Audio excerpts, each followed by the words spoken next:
Welcome to Spotlight, a show dedicated to highlighting the cast, crew, and creators responsible for bringing our favorite kaiju films to life. In today's episode, we'll focus on the director of nearly all of Toho's Showa-era science fiction films, Ishiro Honda.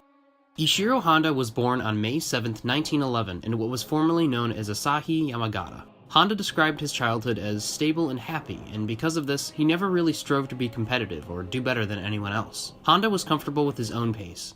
Honda and his family moved from their mountain home to the bustling city of Tokyo when he was in the 3rd grade. While attending school, one of his teachers brought out an ancient projector and showcased a photoplay film. Honda became mesmerized by the images and from that point on became obsessed with movies. He would often sneak away from home and into a movie theater without his parents' permission or knowledge. After high school, Honda enrolled in Nihon University with the intent on earning a film degree, but unfortunately the school was not well prepared due to the field being primarily new for the school.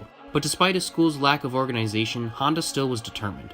When classes were canceled, he would go to the cinema and take notes while watching movies. He would often meet with classmates after school to socialize and discuss the latest movies. Honda's first film-related job was working as an assistant director for Owao Mori, a producer at Photographic Chemical Laboratories. It was around this time that he met his lifelong friend Akira Kurosawa. However, upon completion of the elderly commoner's life study, Honda received a notice in the mail, a draft notice specifically. He was heading to war.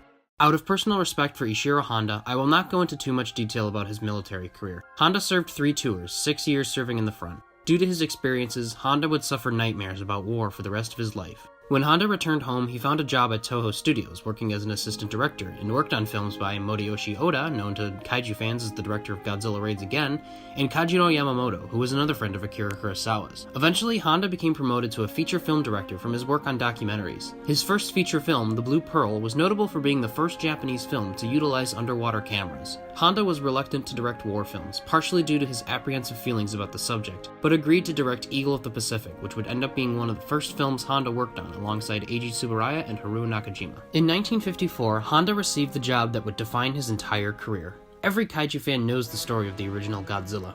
When word came out of the film's nature around the Toho lot, many crew members balked at the idea of a monster movie. Honda, however, was one of the few to approach it seriously. The resulting film was a box office success in Japan and remains a genre classic to this day.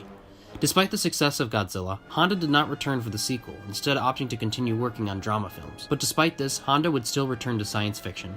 Even though Godzilla was hibernating at the time, Honda still directed 9 science fiction films for Toho: Half Human, Rodan, The Mysterians, The H-Man, Giant Monster Varan, Battle in Outer Space, The Human Vapor, Mothra, and Gorath. In 1962, Honda returned to the Godzilla series for King Kong vs. Godzilla. Despite this film's immense overseas and domestic success, Honda wound up feeling disheartened by the direction the monster had gone. In his own words, he felt that by making Godzilla more human, it showcased that he was much more of a man in suit than ever before. From this point on, Honda would direct 3 more Godzilla films before handing off the reins to director Jun Fukuda. Mothra vs. Godzilla, Ghidorah the Three-Headed Monster, and Godzilla vs. Monster Zero are widely regarded around the kaiju community as classic films and some of Honda's best work. But still, Honda felt downtrodden. The scenes of Godzilla playing volleyball with Rodan and speaking to Mothra about humanity were the final steps towards Godzilla's transformation from nightmarish beast of burden to a superhero and defender of Tokyo. Despite Honda's resentment toward the paradigm shift, he would continue working at Toho, although his palette was now almost entirely science fiction films. Honda's work still continued to impress, with classics like Matango and Atragon,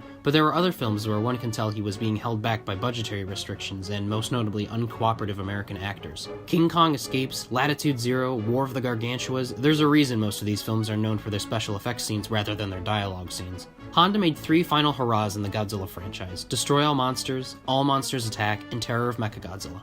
Honda retired from directing shortly after.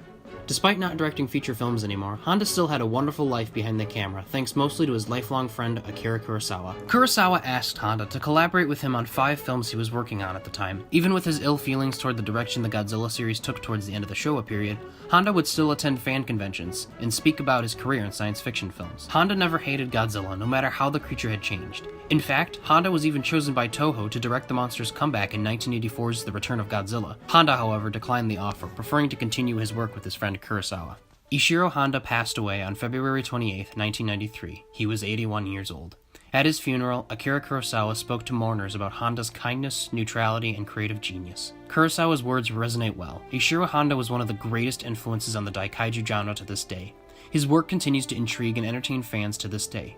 My favorite Ishiro Honda films are the original Godzilla, Mothra vs. Godzilla, Godzilla vs. Monster Zero, Half Human, and Matango. Almost all the information and pictures in this video come from Ishiro Honda, A Life in Film from Godzilla to Kurosawa by Steve Reifel and Ed Godziszewski. This is a phenomenal book and definitely one of the greatest English language sources of information on the early age of Japanese giant monster movies. However, keep in mind that the book was focused primarily on Honda, not his science fiction films. Still, it's a great read and a book I definitely recommend if you want to learn more about Honda's life. You can order it on Amazon. Link is in the description.